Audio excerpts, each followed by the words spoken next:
ଏହି ଲିଷ୍ଟରେ ନାମ ଥିଲେ ମିଳିବ ରାସନ କାର୍ଡ଼। ଜାରି ହେଲା ସେପ୍ଟେମ୍ବର ମାସର ତାଲିକା। ପ୍ରକାଶ ପାଇଲା ସେପ୍ଟେମ୍ବର ମାସର ଚାଉଳ ତାଲିକା। ଯଦି ପୂର୍ବରୁ ରାସନ କାର୍ଡ଼ ଆବେଦନ କରିଛନ୍ତି ତେବେ ଜଲ୍ଦି ଚେକ୍ କରନ୍ତୁ, ମିଳିବ ମାଗଣା ରାସନ କାର୍ଡ଼। ଗରିବ ଲୋକମାନଙ୍କୁ ମାଗଣା ରାସନ କାର୍ଡ଼ ଯୋଗାଇବା ପାଇଁ ସରକାର ରାସନ କାର୍ଡ଼ ଆରମ୍ଭ କରିଥିଲେ, ଯାହା ମାଧ୍ୟମରେ ଯୋଗ୍ୟ ପରିବାରମାନେ ମାଗଣା ରାସନ ସାମଗ୍ରୀ ଏବଂ ଅନ୍ୟାନ୍ୟ ସୁବିଧାମାନ ପାଇପାରିବେ। ବର୍ତ୍ତମାନ ଗରିବ ନାଗରିକମାନଙ୍କୁ ରାସନ କାର୍ଡ଼ ଦିଆଯାଉଛି, କିନ୍ତୁ ରାସନ କାର୍ଡ଼ କେବଳ ଯୋଗ୍ୟ ଲୋକମାନଙ୍କୁ ଦିଆଯାଉଛି, ଯେଉଁମାନେ ପ୍ରଥମେ ଆବେଦନ କରିବା ଉଚିତ। ଯଦି ଆପଣ ଏକ ରାସନ କାର୍ଡ଼ ତିଆରି କରିନାହାନ୍ତି ତେବେ ଆପଣ କୌଣସି ସୁବିଧା ପାଇପାରିବେ ନାହିଁ। ଯଦି ଆପଣ ମଧ୍ୟ ଦାରିଦ୍ର୍ୟ ସୀମାରେଖା ତଳେ ରହୁଛନ୍ତି ତେବେ ଆପଣ ମଧ୍ୟ ଏକ ରାସନ କାର୍ଡ଼ ପାଇପାରିବେ।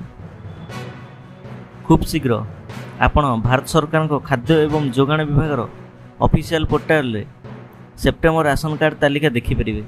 ଏହିପରି ନାଗରିକମାନେ କିଛି ସମୟ ପୂର୍ବରୁ ରାସନ କାର୍ଡ଼ ତିଆରି କରିବା ଆବେଦନ କରିବା ସେମାନଙ୍କୁ ସେପ୍ଟେମ୍ବର ମାସର କାର୍ଡ଼ ତାଲିକା ଦେବାକୁ ପଡ଼ିବ। ଯଦି ଆପଣ ନିଜର ଏକ ରାସନ କାର୍ଡ଼ ତିଆରି କରିବାକୁ ଚାହୁଁଛନ୍ତି ତେବେ ଆପଣ ଆବେଦନ କରିପାରିବେ। ଆପଣ ରାସନ କାର୍ଡ଼ ମାଧ୍ୟମରେ ଅନେକ ସରକାରୀ ଯୋଜନା ଲାଭ ପାଇପାରିବେ। ଆପଣ ରାସନ କାର୍ଡ଼ ବ୍ୟବହାର କରି ଅନେକ ଯୋଜନା କାର୍ଯ୍ୟକାରୀ କରିପାରିବେ। ଆପଣ ରାସନ କାର୍ଡ଼ ଅନ୍ତର୍ଭୁକ୍ତ ଯେକୌଣସି ବିଦ୍ୟାଳୟରେ ଆଡ଼ମିସନ୍ ନେଇପାରିବେ। ଏକ ରାସନ କାର୍ଡ଼ କରିବା ପାଇଁ ଆପଣ ପ୍ରଥମେ ଭାରତୀୟ ନାଗରିକ ହୋଇଥିବେ।